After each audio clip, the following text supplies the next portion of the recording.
নীলার বয়ফ্রেন্ডকে নিয়ে ঘরে ঢুকতে যাবে এমন সময় তার ভাবি প্রিয়া এসে জিজ্ঞাসা করলেন, এই ছেলেটিকে? নীলা জবাবে নীলা বলল, ভাবি ও আমার বন্ধু। প্রিয়া বলল, তুই একটা যুবতী মেয়ে হয়ে একটা ছেলেকে বাসায় নিয়ে আসলি? নীলা বলে উঠল, ভাবি ওর নাম বিজয়, আমরা দুজনে একই কলেজে পড়ি। বিজয়কে নিয়ে এসেছি, আমার কিছু পড়ার সাজেশন নোট করা লাগবে। তুমি এক কাজ করো, রুমে গিয়ে টিভি দেখো, আমি বিজয়কে নিয়ে কিছু নোট তৈরি করি। এ কথা বলেই নীলা বিজয়কে নিয়ে তার রুমে ঢুকে দরজা লাগিয়ে দিল। দরজার বাহিরে দাঁড়িয়ে প্রিয়া চিন্তা করতে লাগলো, বুঝলাম না, নোট করবে ভালো কথা, তা ঘরের দরজা লাগিয়ে দিল কেন? আমার তো মনে হয় ওরা অন্য কিছু করবে। না, আমি এ বাড়িতে থাকতে আমার ননদ পরপুরুষ এনে ঘরের ভিতরে ফষ্টি নষ্টি করবে, এটা আমি মেনে নিব না। এ কথা ভেবেই দরজায় টোকা দিতে লাগে। কিছু সময় টোকা দেবার পর নীলা দরজা খুলে বলতে লাগলো, কি হয়েছে, এভাবে দরজায় টোকাটুকি করছো কেন? তোমাকে না বললাম ঘরে গিয়ে টিভি দেখো? জবাবে প্রিয়া বলল, পড়ালেখা করবি ভালো কথা, তা দরজা বন্ধ করে দিয়ে কি কেউ পড়ালেখা করে? তোরা ড্রয়িং রুমে গিয়ে পড়ালেখা কর, আমি তোদের জন্য চা নাস্তা বানিয়ে নিয়ে আসি। ভাবির কথা শুনে নীলা বলল, তুমি হলে মূর্খ সূর্খ মানুষ, গ্রামের গেয় ভূত, তুমি পড়ালেখার কি বুঝবে? ভালো পড়ালেখা করতে হলে দরজা বন্ধ করেই করতে হয়, তুমি এসব বুঝবে না। আর একটা কথা শোনো, ভাইয়াকে কোনো কিছু বলবে না, আমি আমার বন্ধুকে নিয়ে এসে ঘরের দরজা বন্ধ করে পড়ালেখা করি। এই কথা বলে নীলা আবারও ভাবির মুখের সামনে দরজা বন্ধ করে দিল। প্রিয়া এবার কিছুটা বোকা মানুষের মতো একা একা বলতে লাগলো, মানুষ ঠিকই বলে, জামানা পাল্টে গেছে, আরো কত কিছু যে দেখতে হবে একমাত্র আল্লাহই জানে। এই কথা বলে নিজের রুমের দিকে চলে গেল। পরদিন অফিসে যাওয়ার জন্য ড্রেসিং টেবিলের সামনে দাঁড়িয়ে রেডি হচ্ছিল সাব্বির। এমন সময় প্রিয়া এসে সাব্বিরকে বলতে লাগলো, তুমি তো প্রতিদিন অফিসে চলে যাও, বাড়িতে তোমার বোন আর আমি থাকি। তোমার বোন তো আমার কোনো কথাই শোনে না, প্রতিদিন ওর কোন এক বন্ধুকে নিয়ে ঘরের দরজা বন্ধ করে পড়ালেখা করে। আমি একটা জিনিস বুঝি না, পড়ালেখা করবে ভালো কথা, কিন্তু ঘরের দরজা বন্ধ করে কেন? আমার মনে হয় তোমার বোন ওই ছেলের সাথে খারাপ কিছু করে, আর না হয় ওই ছেলের সাথে তোমার বোনের কোনো অবৈধ সম্পর্ক আছে। প্রিয়ার মুখে আমার কথা শুনে সাব্বির বলল, তুমি একথা আমাকে আগে বলনি কেন? আমার বোন তো এমন কোনো কাজ করতে পারে না, তুমি কি এর প্রমাণ দিতে পারবে?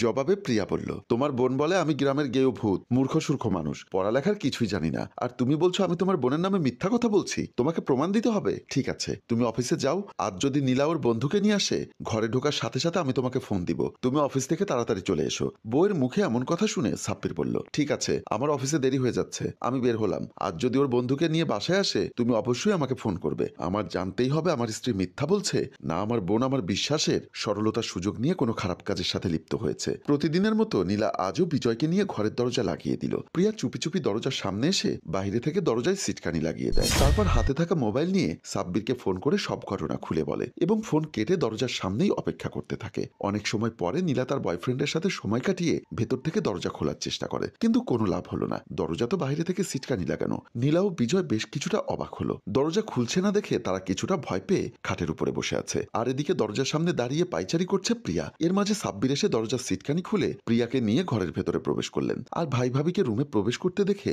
নীলা ও বিজয় ভয় পেয়ে দাঁড়িয়ে যায়। সাব্বির নীলাকে আর বিজয়কে দেখে বলতে লাগলো, তুই আমার বোন হয়ে এত বড় জঘন্য কাজ কিভাবে করলি? আরে তোর বিয়ে করার দরকার ছিল, তুই আমাকে বলতে পারতি, আমি তোকে ভালো একটা ছেলে দেখে বিয়ে দিতাম। তুই এভাবে আমার মান সম্মান ধুলোয় মিশিয়ে দিয়ে পরপুরুষকে নিয়ে ঘরে ঢুকে নিজের শারীরিক চাহিদা মেটাচ্ছিস। তোর কি একবারও বিবেকে বাধা দিল না? বাবা মা মারা যাবার পর থেকে তোকে আমি নিজের হাতে মানুষ করেছি, লেখাপড়া করাচ্ছি, আর তুই কিনা শেষ পর্যন্ত আমার মুখে চুনকালি মাখলি। বড় ভাইয়ের কথা শুনে নীলা কি করবে কিছুই বুঝে উঠতে পারলো না। বড় ভাইয়ের পা ধরে মাপ চাইতে লাগলো। নীলা বলল, ভাইয়া আমার ভুল হয়েছে, তুমি আমাকে ক্ষমা করে দাও, আর কখনোই আমি এমন ভুল করব না। সাব্বির নীলাকে তুলে পাশে দাঁড় করিয়ে বিজয়ের শার্টের কলার ধরে বলল, তোর লজ্জা করে না এভাবে একটা মেয়ের রুমে এসে ফষ্টি নষ্টি করতে?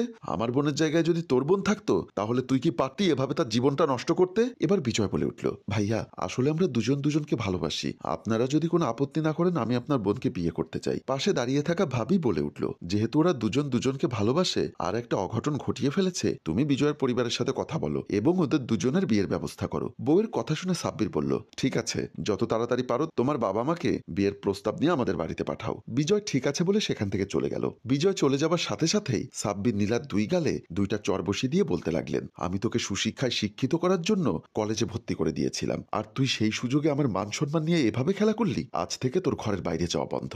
যতদিন না পর্যন্ত বিজয়ের বাবা মা বিয়ের প্রস্তাব নিয়ে না আসবে ততদিন তুই এই ঘরেই বন্দি থাকবি। এরপর প্রিয়াকে বলতে লাগলো, তুমি ওর ঘরে তালা লাগিয়ে রাখো, ওর খাবার দাবার যা কিছু প্রয়োজন ওর ঘরে পৌঁছে দেবে, আমি অফিসে চলে গেলাম। তারপর সাব্বির সেখান থেকে অফিসের উদ্দেশ্যে চলে যায়। নীলা তার ভাবিকে জড়িয়ে ধরে কান্না করতে থাকে। এই ঘটনার প্রায় 2 মাস পরে নীলার ভাবি প্রিয়া রান্নাঘরে রান্না করছিলেন। কলেজ থেকে কান্না করতে করতে দৌড়ে এসে ভাবিকে জড়িয়ে ধরলেন নীলা। নীলাকে কান্না করতে দেখে ভাবি বললেন, কি ব্যাপার নীলা, তুমি এভাবে কান্না করছো কেন? কি হয়েছে আমাকে বলো। নীলা যেন কিছু বলার ভাষা হারিয়ে ফেলেছে, শুধু কেঁদেই যাচ্ছে। ভাবি আবারও তাকে সান্ত্বনা দিয়ে বললেন, আরে বাবা কান্না থামাও, আর কি হয়েছে আমাকে খুলে বলো। তখন নীলা ভাবিকে বলতে লাগলো, ভাবি আমার সবকিছু শেষ হয়ে গেছে, বিজয় আমাকে ধোকা দিয়েছে। ভাবি কিছুটা চমকে উঠে বললেন, কি বলছো তুমি? তোমাকে ধোকা দিয়েছে মানে? কি করেছে বিজয়? নীলা বলতে লাগলো, ভাবি বিজয় কালকে বিয়ে করেছে, সে আমাকে ঠকিয়ে আমাকে ব্যবহার করেছে, আমার সাথে তার প্রয়োজন মিটিয়ে বিয়ে করার কথা বলে সে অন্য একটা মেয়েকে বিয়ে করেছে। এখন আমি কি করব?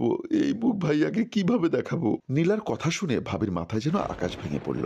সেও বুঝতে পারছে না তার ননদ নীলাকে নিয়ে তার স্বামীর সামনে কিভাবে দাঁড়াবে। তার চোখ দিয়েও পানি গড়িয়ে পড়ল। শুধুমাত্র দাঁড়িয়ে তার ননদ নীলাকে সান্ত্বনা দিতে লাগলো। বন্ধুরা, এভাবেই একটা মেয়ে আবেগের ভালোবাসা পেলে তিলে তিলে নষ্ট হয়ে যায়, আর তাদের কপালে লেখা থাকে নীলার মতো এক অনিশ্চিত ভবিষ্যৎ। আমাদের গল্পটি যদি আপনাদের ভালো লেগে থাকে তাহলে লাইক, কমেন্ট ও শেয়ার করবেন। গল্পটির রচনায় কাজী সাব্বির, পরিচালনায় রেজাউল কবির চৌধুরী, প্রযোজনায় এফ এ নয়ন চৌধুরী।